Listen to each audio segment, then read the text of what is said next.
James had not been out to push coaches or freight cars in the yard for several days. He was feeling miserable. Oh, dear.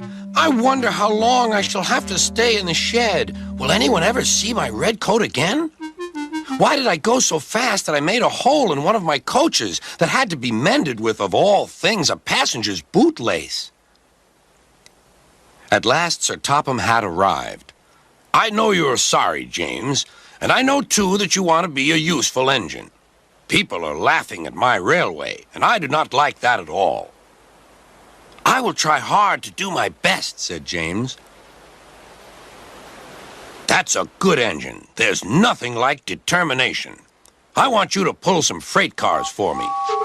James was delighted and puffed away.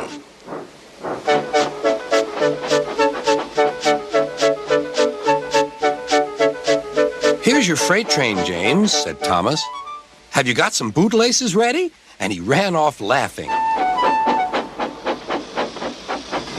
Oh, no, said the freight cars. We want a proper engine, not a red monster. James took no notice and started as soon as the conductor was ready. Come along, he puffed. We won't, screamed the freight cars. But James didn't care, and he pulled the screeching cars sternly out of the station.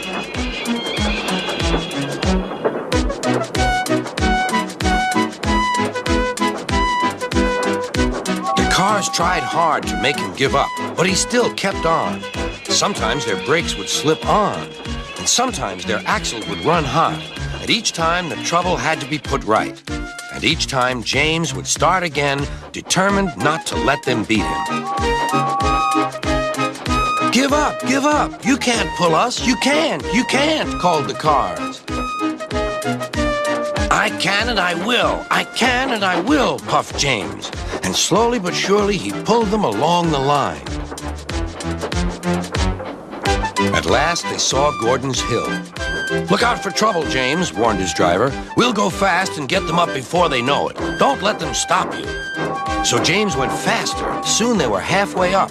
I'm doing it, he panted. Will the top never come? Then with a sudden jerk, it all came easier. I've done it! Hooray! It's easy now! But his driver shut off steam.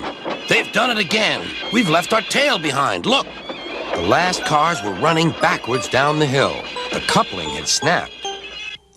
But the conductor stopped the cars and got out to warn approaching engines. That's why it was easy, said James as he backed the other cars carefully down. What silly things freight cars are! There might have been an accident. Should I help you, James? Called Edward. No, thank you. I'll pull them myself. Good. Don't let them beat you.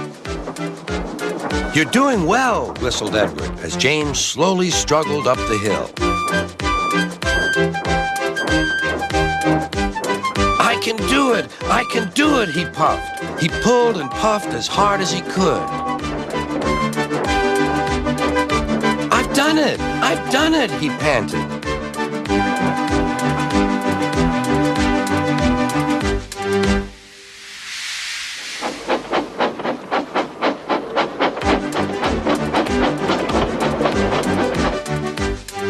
James was resting in the yard when Edward pulled up. Beep, beep, he whistled. Then James saw Sir Topham Hatt. Oh, dear, what will he say? He asked himself. But Sir Topham Hatt was smiling. I was in Edward's train, and I saw everything. You've made the most troublesome train on the line behave.